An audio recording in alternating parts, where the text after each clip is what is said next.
मिलवै सर्वाधार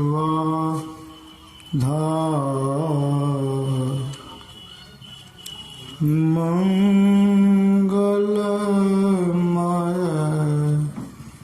मंगलकरण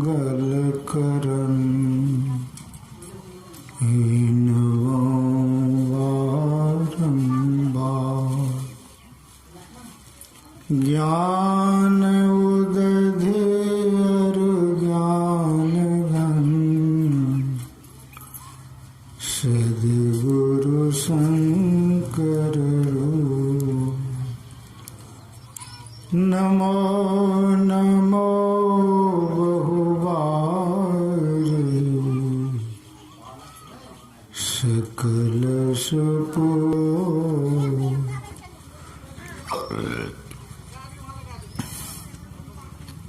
तेरा तुझको सौंपता क्या लगेगा मोह।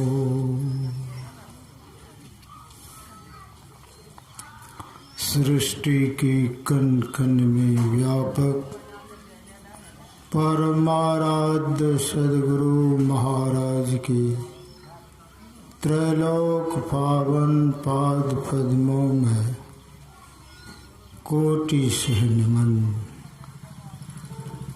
अपने निवास में पूज्य गुरुजन इस पवित्र मंच पर सम्माननीय साधु समाज, धरासीन पर आसीन धर्मात्माओं, महात्माओं, सदात्माओं, सत्संग प्रेमियों, सज्जन वृंद है, आदरणीय भक्तिमती माताओं एवं धर्मशीला करुणामयी बहनों तथा परमाराध्य सद्गुरु महाराज की जमात साही। आज हम लोग यत्र तत्र से एकत्र होकर यहाँ ज्ञान यज्ञ में भाग लिए हैं। यज्ञ संसार में बहुत तरह से किया जाता है। कहीं मानस यज्ञ होता है, कहीं रुद्र यज्ञ होता है, कहीं चंडी यज्ञ होता है,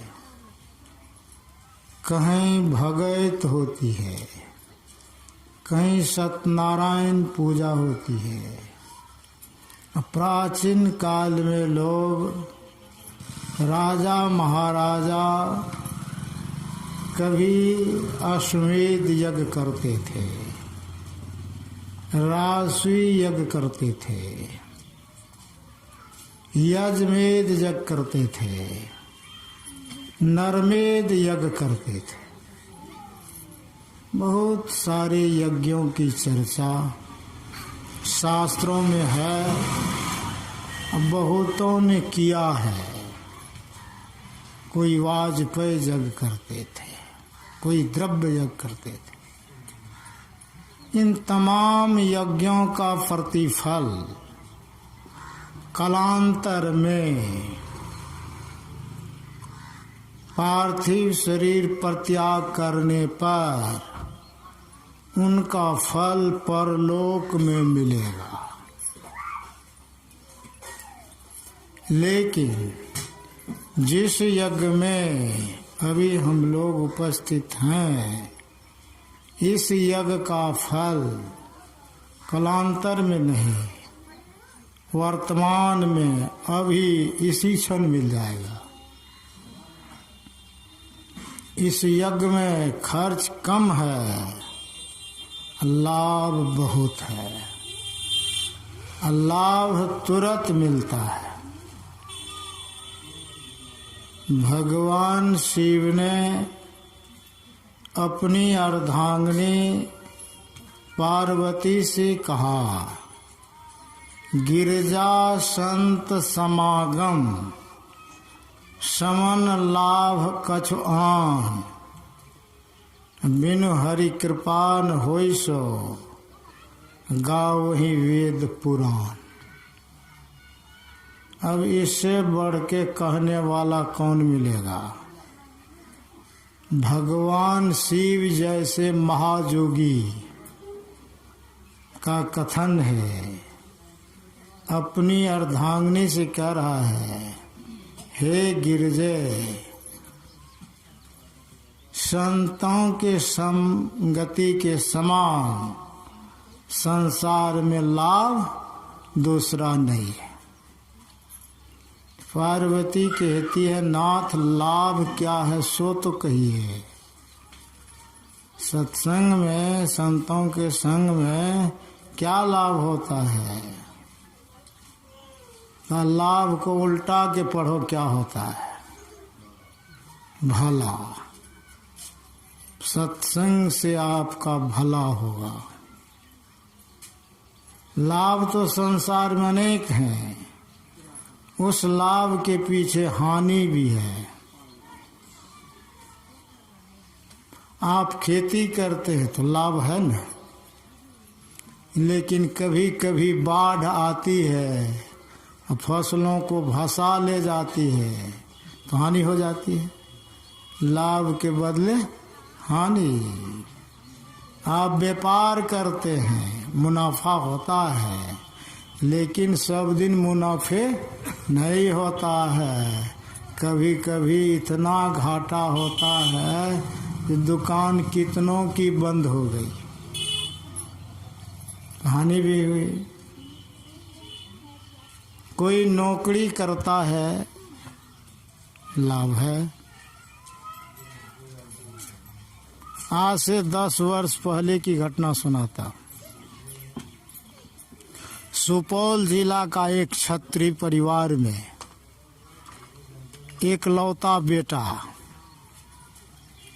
एसपी बना, पूर्णिया का। वो पूर्णिया जिला अंतर्गत जितने थाने थे, हर थाने को चेक करने के लिए जाया करता था। जानकी नगर थाना जा रहा था। आप लोग देखा होगा, मधुबनी से आगे एक पुल है, नदी, उधर से 16 चकिया गाड़ी आ रही थी, इधर से ये जा रहा था। इनके सरपट मोटरसाइकिल पर चढ़ा दिया, स्पॉट डेथ। जब उनके परिवार को मालूम हुआ, आए, उनकी माँ की दुर्गति देख करके मुझे आंसू नहीं रुका। एकलौता बेटा, नए बहाली हुआ था, अनमैरिड, शादी भी नहीं हुई थी। कितने आशा लेके पढ़ाए होंगे उनके अभिभावक, कितना बेलना बेला होगा तब एसपी बनता है, थोड़ा ही वैसे बन जाता है। लेकिन महीनों दिन अभी ड्यूटी नहीं हुई थी, अपने संसार से चले गए। तब लाभ हुआ कि हानि हुई। दुनिया के लाभ के पीछे हानि।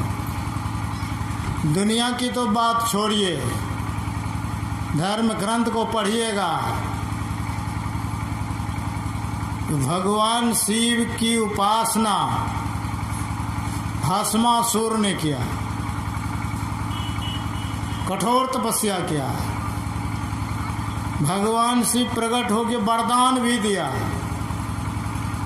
वरदान में वो मांग लिया, हम जिसके माथे पर हाथ रखें वो भस्म हो जाए।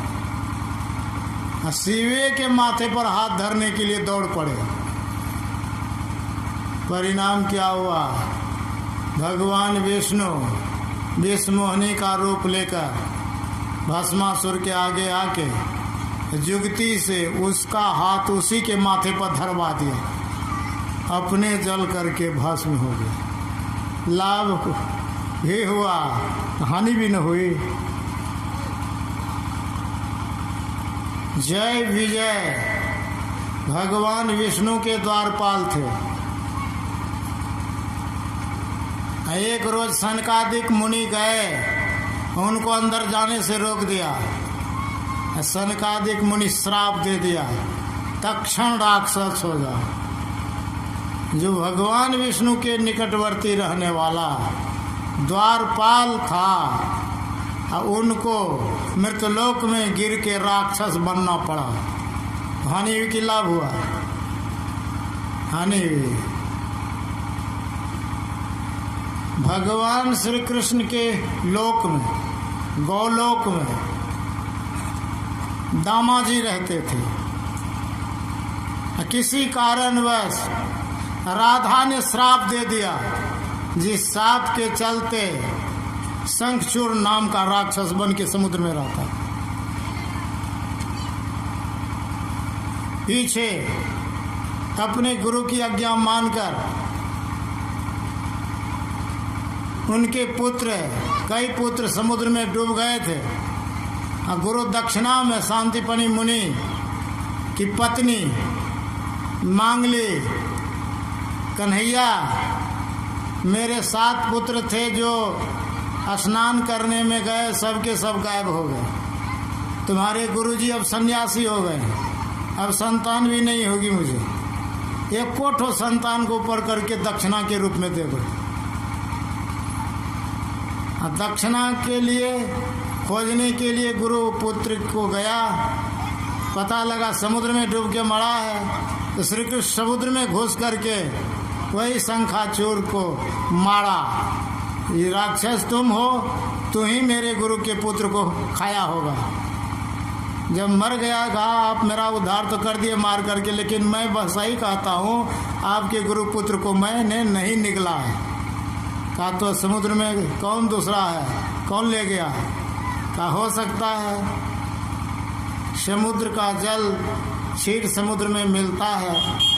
क्षीर समुद्र में भगवान विष्णु रहते हैं, उनके यहाँ बहुत सारे गण हैं, कहीं वो लोग तो नहीं उनको दंडित किया है। तो भगवान कृष्ण क्षीराब्दी वासी के पास पहुँच गए। वहाँ भगवान विष्णु बहुत आदर सत्कार किया श्री कृष्ण का। कहा मैं अहोभाग्य हो गया, मैं बहुत पुण्यात्मा हूँ जो तुम्हारे जैसे व्यक्ति का मुझे दर्शन हुआ। क्यों? कि तूने गुरु सेवा की है। गुरु सेवा सब देवन सेवा, गुरु पूजा सब पूजा।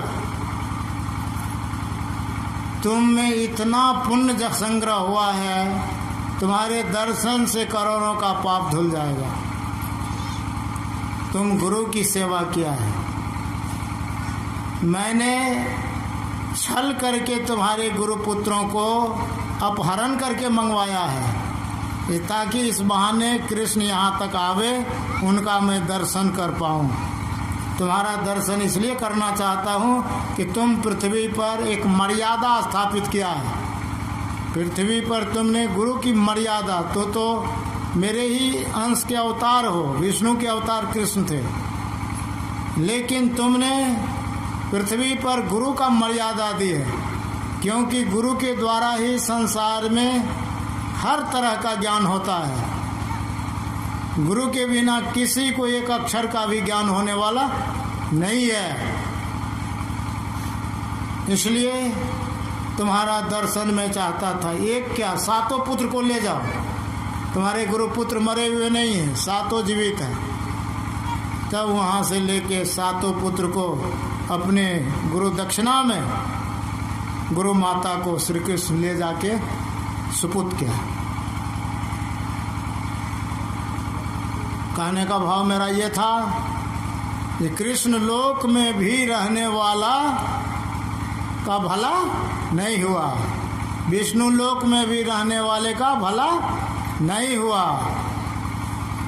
गोलोक में भी रहने वाले का भला नहीं हुआ। जितने जग प्रोजन का नाम सुनते हैं उन यज्ञों को महाराजा लोग राजा लोग कर करके बहुत लाभ किया तो स्वर्ग गया, लेकिन स्वर्ग पुण्य जब क्षय होता है, पुण्य छिन्ने मृतलोकं विशन्ति, वह पुण्य छिन्न होने पर पुनः मृतलोक में ही लौट करके वापस होके आना पड़ता है। आता है तो मनुष्य शरीर दुर्लभ हो जाता है। जीव आता है स्वर्ग से नरक से, लेकिन मनुष्य शरीर में नहीं आता है।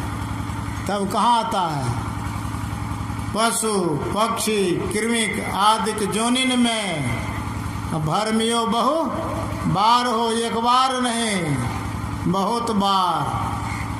जन्म मरण दुख अगणित भोगे, कितना भोगेगा वो दुख संख्या में बद नहीं है। अगणित, अगणित माने अनगिनत, अनगिनत बार वो जन्मेगा मरेगा, लेकिन जन्मेगा तो शरीर मिलेगा, मनुष्य का नहीं मिलेगा।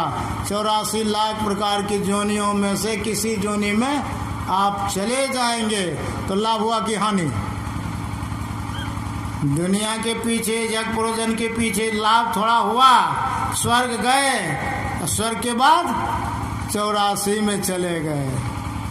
श्री राम ने कहा था मनुष्य को शरीर पाकर साधन भजन नहीं किया, मोक्ष का दरवाजा इसमें है नहीं खोला, तो आकर 4,84,84 जोनि भ्रमति अजीव अविनाशी, फिरत सदा माया कर प्रेरा, काल कर्म स्वभाव गुण घेरा। काल समय पाकर अपने कर्मानुसार स्वभावानुकूल 84 में चले जाएंगे।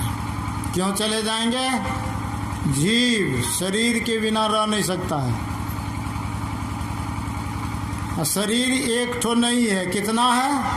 84 लाख प्रकार का शरीर है। हम लोग एक तरफ से भोगते भोगते अंतिम शरीर में आए हैं। इसके आगे और कोई जोनी है? देखा है मनुष्य के आगे, मनुष्य से सर्वश्रेष्ठ और कोई जोनी? देवी देवता का जोनी नहीं है। देवी देवता का उपाधि है, पद है, एक गरिमामय पद है, एक लोक है। उस लोक में जाके उस पद को धारण कर लेता है। तभी तक पुण्य छिन्ने मृतलोकं विशन्ति, जब तक पुण्य रहता है तब तक उस पद पर रहता है। पुण्य छिन्न हो जाता है, पुनः मृतलोक में वापस आ जाता है। आता है तो मनुष्य शरीर दुर्लभ हो जाता है। दुर्लभ्यो मनुष्य देहिनाम, मनुष्य शरीर उसको दुर्लभ हो जाता है। हम आपको मिला है, क्या करना चाहिए? शरीर एक दिन छूटेगा, जाएंगे किधर? या तो पतन के तरफ जाएंगे। जीवन या तो उन्नति कर लीजिए, है ना, उधर गति की ओर जाइए, चाहे अधोगति की ओर जाइए। गति तो दो ही होगी, शरीर तो छूटेगा, आत्मा की गति किधर होगी? या तो उधर गति होगी या अधोगति होगी। उधर गति आँख से ऊपर का द्वार खुल गया, तब उधर गति ऊपर की तरफ आप बढ़ गए।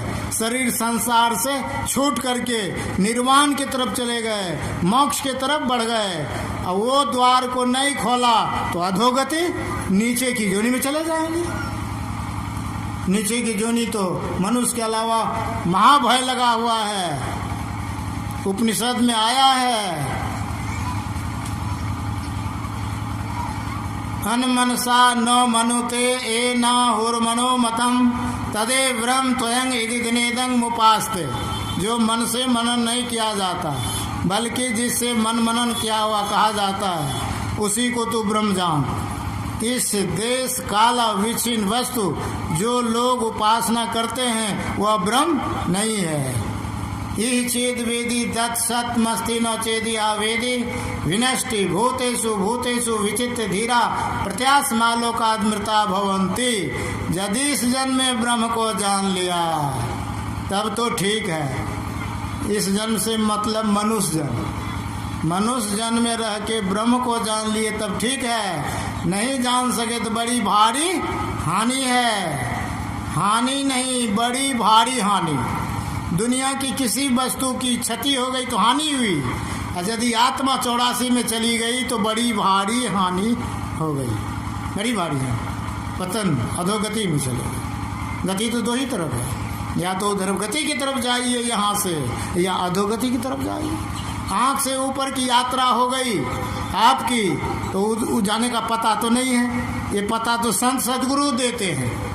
ये लाभ संतों से मिलता है, इसलिए ये भगवान नहीं दे सकते हैं, देवी देवता नहीं दे सकते ये लाभ। इसलिए हमारे गुरुदेव ने कहा है, ईश्वर देव पितर परिजन सो हो तन यह उपकार, यह होवत में ही गुरु से ही गुरु की अमित बलिहार। कितनी बलिहारी की जाए तब भी थोड़ा ही होगा, उसकी बलिहारी अमित है, संख्याओं में बद नहीं, अनंत किया उपकार। लोचन अनंत उघारिया, अनंत दिखावन हार।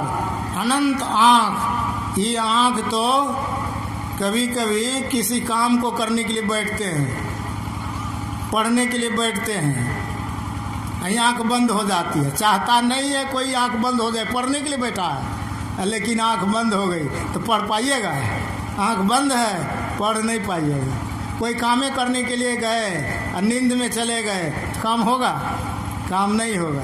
लेकिन गुरु जो आँख खोलते हैं वो आँख सोए में भी खुली रहती है और जगे हुए में भी खुली रहती है। वो आँख एक बार खुल जाए फिर बंद नहीं होगा। जिस तरह एक बार घी निकल जाए दूध से किसी तरह तो फिर घी दूध में नहीं मिलता है, उसी तरह वो आँख एक बार खुल जाए, अरे क्या, एक बार खुल जाए फिर वो बंद नहीं होता है। वो आँख खोलने का काम केवल संत सदगुरु करते हैं। क्या ये लाभ दुनिया का कोई व्यक्ति, माता पिता बंधु बांधव ईश्वर पितर हमारे खानदान के वंश मर के जो भीतर गया है वो भी आपको ही पता देगा? नहीं देगा। इसलिए यह लाभ, यह ऐसा लाभ है कि मुद मंगल, मुद आनंद, मंगल कल्याण। जिस आँख के खोलने से आपको आनंद मिलेगा आपका कल्याण हो जाएगा। मुद मंगल मैं शब्द का प्रयोग तब होता है सारा संसार जल ही जल हो जाए तो जलमय, सारा संसार आग ही आग हो जाए तो अग्निमय। एक ही दृष्टि गोचर जो पदार्थ होता है तब मय शब्द लगाया जाता है। ये ज्ञान होने से, ये आँख खुलने से आपके जीवन में आनंद और कल्याण मय हो जाएगा। और क्या होगा? इसको ठीक ठीक सुनिएगा, समझिएगा, करिएगा तो लहा ही चारि फल। अच्छा तनु साधु समाज प्रयाग, साधु समाज रूपी प्रयाग में यदि आप डुबकी लगावेंगे तो लहा ही चार फल, चार फल अर्थ धर्म काम मोक्ष। यह दुनिया के किसी काम को करके, दुनिया के किसी पेड़ पौधे को लगा करके, दुनिया के किसी पेड़ पौधे में ये फल फलता है सुना है? ये फल तो तब मिलता है जब सुनकर समझकर आनंद मन से आप करेंगे, नहावेंगे। कहाँ? त्रिवेणी में, प्रयाग में। पर माने होता है दूसरा। एक आग होती है जिसमें हम लोग खाना बनाते हैं, उसको फार्गो लाइट कहते हैं। एक आग होती है समुद्र के अंदर जो पानी को मर्यादित रखता है, उसको बरवानल कहते हैं। एक आग होती है लकड़ी में जिसको दावानल कहते हैं। एक आग निकल रही है सूर्य से जिसको सनलाइट कहते हैं। एक रोशनी निकल रही है चंद्रमा से जिसको मूनलाइट कहते हैं। जिस आग की चर्चा हुई अभी पाठ सुना, इसको डिवाइन लाइट कहते हैं। यह दूसरी आग है। कि कौन सी आग है? जिसमें तेल बत्ती भी नहीं लगता है, संत कबीर ने कहा अपने घट दिया ना बारो रे।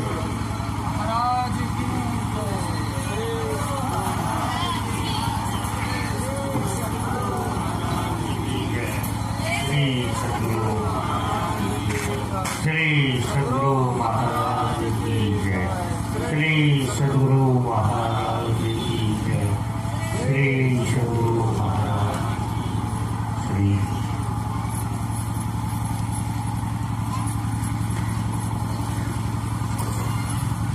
दीजिए माइक बाबा, हाँ सही होगा।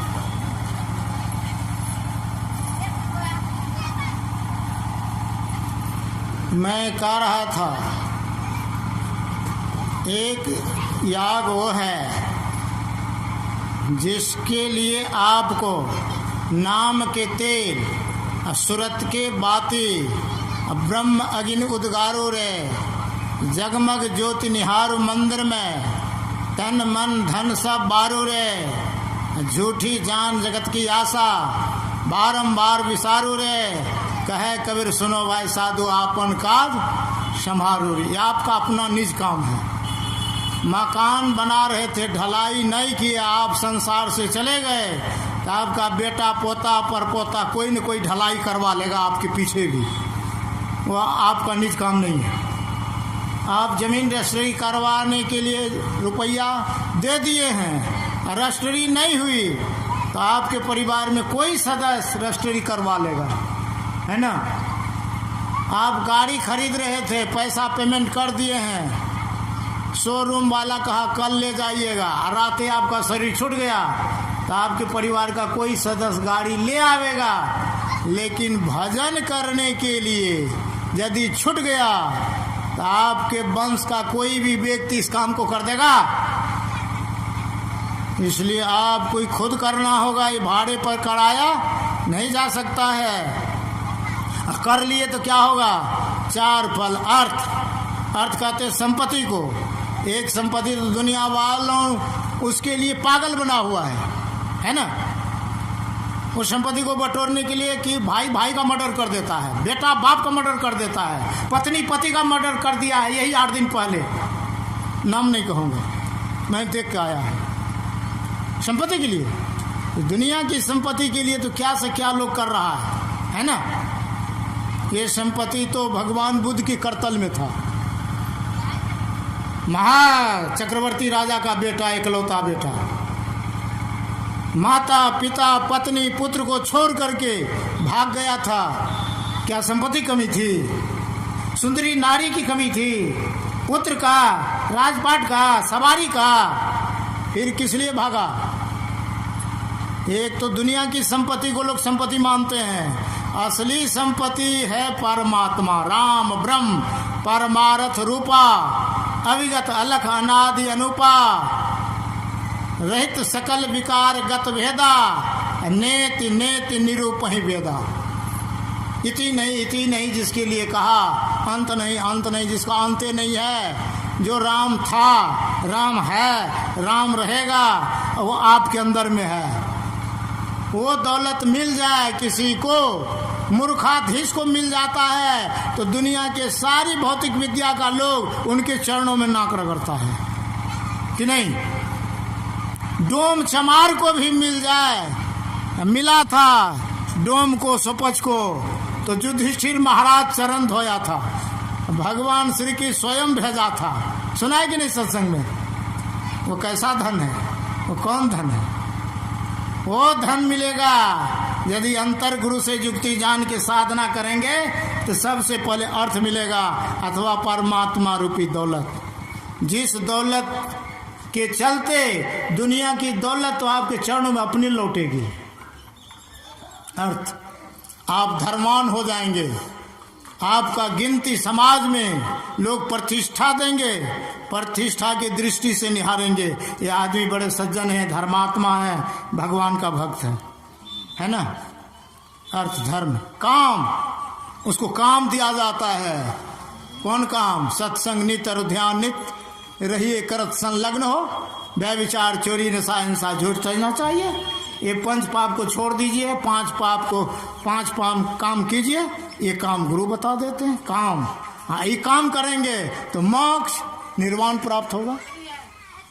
तज जोग पावक दे हरिपद लीन भई, जहाँ नहीं फिरे नर विविध कर्म अधर्म बहुमत शोक प्रत सब त्याग हो, विश्वास करी कह दास तुलसी राम पद अनुराग हो, जहाँ से पुनः लौटना नहीं होगा। यही थोड़ा सा पाठ के आधार पर आपकी सेवा की। अब पूजपाठ से श्रवण कीजिए, क्योंकि 4:30 हो गया, 5 बजे तक सत्संग होगा। अब हम लोग पूजपाठ से विशेष रूप से श्रवण करेंगे। बोलिए प्रेम से श्री सद्गुरु महाराज की। नहीं भजन बाद